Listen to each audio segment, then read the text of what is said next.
Hello students, welcome to Shamim classes. আমি তোমাদের Shamim sir, chemistry faculty. আজকে আমরা ওয়ান ডে অন জেইমিনস ডে 6। আজকে আমরা জেইমিনস এর একটা পিওয়াইকিউ সলভ করবো অ্যাটমিক স্ট্রাকচার থেকে। প্রচুর ইম্পর্টেন্ট। আগে আমরা কোশ্চেনটা বুঝবো কিভাবে আমরা সলভ করছি। আগে দেখো, প্রচুর ইম্পর্টেন্ট এই ধরনের, মানে এই যে টপিকটা আছে কোয়ান্টাম নাম্বার, এই কোয়ান্টাম নাম্বার থেকে নিটে অনেক কোশ্চেন আছে। নিট প্লাস জেই মেন্স বা তোমরা যে ধরনের এক্সামই দাও, অ্যাটমিক স্ট্রাকচার থেকে মোস্ট ইম্পর্টেন্ট টপিক হচ্ছে কোয়ান্টাম নাম্বার। আমি যখন মোস্ট ইম্পর্টেন্ট টপিকগুলো পড়াবো, তার তখন আমি কোয়ান্টাম নাম্বার অবশ্যই পড়াবো। একটু সাধারণ, মানে কিভাবে সলভ করবো সেটা দেখো। কি বলছে, the quantum number of 4 electron are given below. তাহলে বুঝো যে কোয়ান্টাম নাম্বার কি। কোয়ান্টাম নাম্বার হচ্ছে একটা ইলেকট্রন কোথায় আছে সেই ইলেকট্রনটাকে ডিফাইন করাই হবে। সেটা ডিফাইন কে করবে? Quantum number. কে ডিফাইন করবে? Quantum number.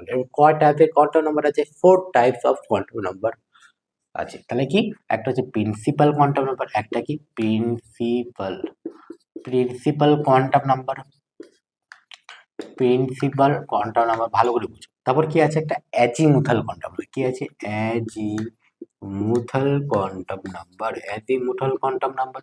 আরেকটা কি আছে? আরেকটা হচ্ছে magnetic quantum number, magnetic quantum number. আরেকটা কি? Spin quantum number.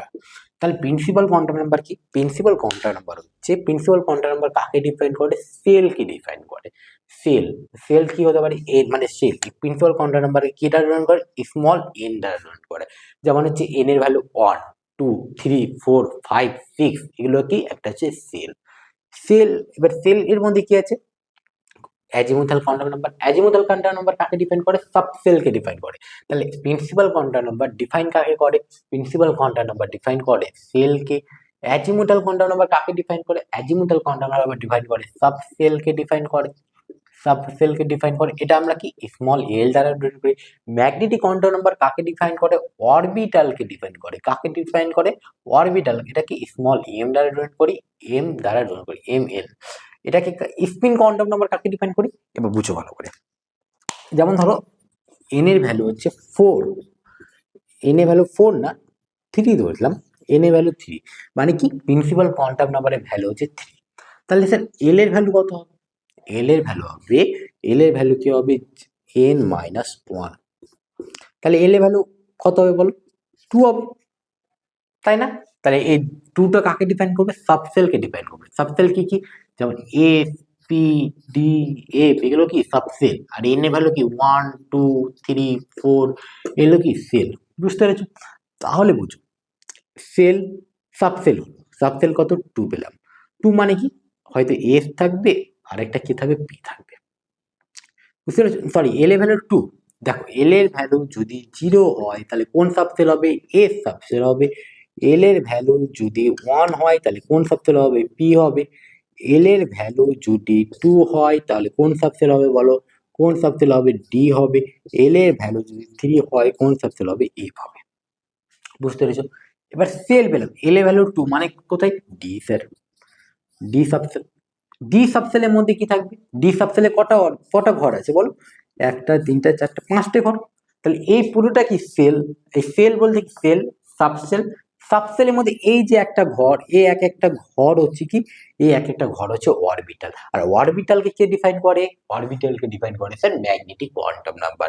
এবার এক একটা অরবিটালে কটা ইলেকট্রন থাকতে হবে? দুটো ইলেকট্রন। দুটো ইলেকট্রন কি, একটা আপ সিস্টেম, একটা ডাউন সিস্টেম। এই দুটো সিস্টেমকে কিভাবে ডিফারেন্সিয়েট করবো? এটা ডিফারেন্সিয়েট করবে স্পিন কোয়ান্টাম। এই যে দুটো ইলেকট্রন আছে, এই দুটো ইলেকট্রন মধ্যে একটা হবে প্লাস আপ, একটা হবে মাইনাস আপ। বুঝতে পারছো? তাহলে সেল আছে, সেলের মধ্যে সাবসেল, সাবসেলের মধ্যে কি আছে? অরবিটাল, আর অরবিটালের মধ্যে কি আছে? ইলেকট্রন। তাহলে এখানে যদি এই যে 4টা ইলেকট্রনের কোয়ান্টাম নাম্বার গিভেন করে দিয়েছে, এবার current order of increasing energy will be, মানে current order of increasing energy কি হবে? আর ভালো করে ভাবো, ভালো করে ভাবো যে ইনক্রিজিং অর্ডার সাজাবো মানে কি করব? প্রথমে ইনক্রিজিং অর্ডার মানে কি আস্তে আস্তে বড় হবে, তাই না? তাহলে একটা কি বুঝলাম? সেল, সেলের মধ্যে কি থাকবে? সাবসেল, সাবসেলের মধ্যে কি থাকবে? সাবসেলের মধ্যে কি থাকবে? অরবিটাল, আর অরবিটালের মধ্যে কি থাকবে? ইলেকট্রন। সেল, সেলকে ডিফাইন করবো প্রিন্সিপাল কোয়ান্টাম নাম্বার দ্বারা। সাবসেলকে ডিফাইন করবো অ্যাজিমুথাল কোয়ান্টাম নাম্বার দ্বারা, আর ম্যাগনেটিক কোয়ান্টাম নাম্বারের সাহায্যে আমরা কি ডিফাইন করবো? অরবিটাল। অরবিটাল মানে কি? এক একটা ঘর, আর এক একটা ঘরে কটা ইলেকট্রন থাকবে? দুটো ইলেকট্রন থাকবে, আর দুটো ইলেকট্রন কে ডিফারেন্সিয়েট করবে? Spin quantum. এটা একবার একদম মাথায় ঢুকিয়ে দাও, বুঝতে পেরেছো? চলো এবার হচ্ছে আমাদের নেক্সট জিনিসটা আমরা জানতে হবে। যেমন এখানে একটা মিস্টেক হয়েছে যে এল এর ভ্যালু কি হবে? এল এর ভ্যালু হতে পারে, এল এর ভ্যালু কি হতে পারে দেখো, এল এর ভ্যালু কি হতে পারে? এল এর ভ্যালু হবে 0 টু n মাইনাস 1। তাহলে 0, তাহলে 0 1 হবে 2 হবে, 0 1 2, বুঝতে পেরেছো? এল এর এন এর ভ্যালু 3 মানে কি এল কত হবে? 0 হবে 1 হবে 2 হবে, মানে কি এস পি ডি। বুঝো ভালো করে, এল এর ভ্যালু 0 পেলাম, তাহলে এম কিভাবে নির্ণয় করবো? এম নির্ণয় করবো minus L two plus L. তাহলে 0 আর 0 তাহলে কি একটাই 0, মানে একটাই ঘর। দেখো তাই জন্য এস এ কটা ঘর থাকে? একটাই ঘর থাকে। এটা একই রকম হবে পি। পি দেবো এম মানে কি? এম মানে হচ্ছে minus L two plus L, মানে কি মাইনাস 1 0 প্লাস। তাহলে একই রকম ভাবে হলো পি সাবসেল না? পি সাবসেলে তোমরা এখন দেখে মনে করলে দেখতে হবে যে 3টে ঘর থাকে, দেখো হচ্ছে ডিএ তো দেখালাম, ডিএ কি হচ্ছে -2 টু +2, তাহলে -2 -1 0 +1 +2, তাহলে কটা অরবিটাল? 5টা অরবিটাল আছে, বুঝতে পেরেছো? এই ছোটখাটো জিনিস তোমাকে জানতে হবে। তাহলে সেল, সাবসেল, অরবিটাল, অরবিটালের মধ্যে কি আছে? ইলেকট্রন আছে। ইলেকট্রনকে কে ডিফারেন্সিয়েট করবে? Spin quantum number. এবার 4টা ইলেকট্রন দিয়ে দিয়েছে, 4টা ইলেকট্রনের কোয়ান্টাম নাম্বার দিয়েছে। তাহলে প্রথম ইলেকট্রনটা দিয়েছে, তাহলে প্রথম ইলেকট্রনটা যে দিয়েছে, তাহলে ভালো করে বুঝো এন এর ভ্যালু কত দিয়েছে? এন এর ভ্যালু কত দিয়েছে স্যার? এন এর ভ্যালু দিয়েছে 4। এন এর ভ্যালু 4। এল এর ভ্যালু কত? 2। মানে এল এর ভ্যালু 2 মানে স্যার কি হবে? এল এর ভ্যালু 2 মানে ডি। ডি এর মধ্যে কি একটা অরবিটাল? অরবিটাল মানে -2, ধরো এটা হচ্ছে -2, এটা -1, এটা 0, এটা +1, এটা কি হচ্ছে +2। ভালো করে বুঝো। তাহলে এন এর ভ্যালু কি আছে? 4 2 -2, তাহলে এখানে হয়ে গেল। এবার এখানে দুটো ইলেকট্রন আছে না, একটা মাইনাস হাফ একটা প্লাস হাফ, তাহলে একটা ইলেকট্রনকে ডিফারেন্সিয়েট করছে কেন? একটা ইলেকট্রন। নেক্সট কোশ্চেন, নেক্সটটা দেখো, এন এর ভ্যালু কত আছে? 3 আছে। এন এর ভ্যালু 3, এল এর ভ্যালু 2। এল এর ভ্যালু 2 মানে কি?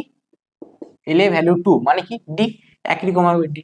এম এর ভ্যালু 1, তাহলে এটা কি অরবিটাল বলো? তো একটা ইলেকট্রন, তাই না? হয়ে গেল, হয়ে গেছে। এন এর ভ্যালু 4, এন এর ভ্যালু 4 বললো। তারপর কি এল এর ভ্যালু কত বলেছে? এল এর ভ্যালু বলেছে 1। এল এর ভ্যালু 1 মানে কি? এল এর ভ্যালু 1 মানে হচ্ছে পি। তাহলে পি এর মধ্যে দেখো একটা হচ্ছে একটা কি হবে -1, একটা 0, একটা কি হবে +1। তাহলে কি বলেছে? এম এর ভ্যালু 1, আর এম এর ভ্যালু কত? 0। 0 মানে কি একটা অরবিটালের কথা বলে। অরবিটালের মধ্যে কি একটা কি ইলেকট্রন আছে, একটা কি হবে প্লাস আপ, আর একটা কি মাইনাস আপ। তাহলে একটা তাহলে এই যে কোয়ান্টাম নাম্বার থেকে বুঝতে পারছো তো একটা ইলেকট্রনকে ডিফাইন করছে। এবার আমরা increasing order of increasing energy, এটা কিছু না, এখানে কি করতে হবে? N plus L rule follow করতে হবে, আবার রুল ফলো প্রিন্সিপাল, তাই না? তাহলে N plus L rule follow করতে হবে। তাহলে এখানে দেখো কিছু কোশ্চেনটা কিছু ছিল না, তোমরা যদি মাথায় করতে, মানে আমি বোঝানোর জন্য বুঝালাম যে কিভাবে করবা, যে এই একটা এই যে জিনিসটা আছে একটা ইলেকট্রনিক কিভাবে ডিফাইন করছে ওটা আমি দেখালাম তোমাদেরকে। এবার এই যে ফর্মুলা, এই যে কোশ্চেনটা সলভ করে, এটা কোন রুল দিয়ে ফলো করবে? এন প্লাস এল রুল দ্বারা ফলো করবা। তাহলে দেখো N plus L, N plus L মানে কত পাচ্ছে? 6 পাচ্ছ। এন প্লাস এল এর রুল ফলো করছি। এখানে কত হচ্ছে স্যার? 5 হচ্ছে, 5 হচ্ছে। এখানে কত হচ্ছে স্যার? 5 হচ্ছে, 5 হচ্ছে। এখানে কত হচ্ছে স্যার? 4 হচ্ছে। তাহলে বল ইনক্রিজিং এনার্জি কোথায় সব থেকে বেশি হবে? কার সব থেকে বেশি হবে? কার সব থেকে বেশি হবে? 6, মানে কি 1 নম্বরটা সব থেকে বেশি হবে, 1 নম্বরটা সব থেকে বেশি হবে। সব থেকে ইনক্রিজিং এনার্জি কার বেশি হবে? 1 নম্বরটা হবে। এবার দেখো 2 নম্বরটা, 2 আর 3টা সেম আছে, তাহলে তখন কি করতে হবে? এন প্লাস এল যদি সেম হয়ে যায়, তাহলে তোমাকে যেটা স্মল এন আছে সেটাকে গ্রাহ্য হবে, তাই না? তাহলে কোনটা গ্রাহ্য হবে বলো? কোনটা একসেপ্ট হবে? 2 নম্বরটা। তাহলে কি হবে? এই 2 নম্বরটা মানে সবথেকে 2 আর 3 এর মধ্যে কোনটা বড় হবে তাহলে? 2 আর 3 এর মধ্যে কোনটা বড়? আমি কি বললাম? এন প্লাস এল যদি সমান হয়ে যায় তাহলে কি দেখবে? এন দেখবে। এন যার ছোট তার এনার্জি কম, তাহলে এন এখানে কার কম? 3, মানে কি 4, তাহলে কার এনার্জি বেশি হবে? 4 এর মানে 3 নম্বর এনার্জিটা বেশি হবে, তাহলে 2 তো হবে না, তাহলে 1 3 2 4 হবে। অ্যান্সার কি হবে? অ্যান্সার হবে বি নম্বরটা। অ্যান্সার কি হবে? বি নম্বর।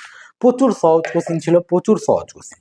এই যে কোশ্চেনটা ছিল one day 1 J means day 6, আমরা এই বিগত আমরা এটা হচ্ছে অ্যাটমিক স্ট্রাকচার হয়তো ডে মানে যে প্রথম কোশ্চেন, সলভ করলাম। তাহলে কোয়ান্টাম নাম্বার কটা কোয়ান্টাম নাম্বার আছে? 4টে কোয়ান্টাম নাম্বার। একটা কি প্রিন্সিপাল কোয়ান্টাম নাম্বার, একটা কি অ্যাজিমুথাল কোয়ান্টাম নাম্বার, একটা কি ম্যাগনেটিক কোয়ান্টাম নাম্বার, একটা হচ্ছে স্পিন কোয়ান্টাম নাম্বার।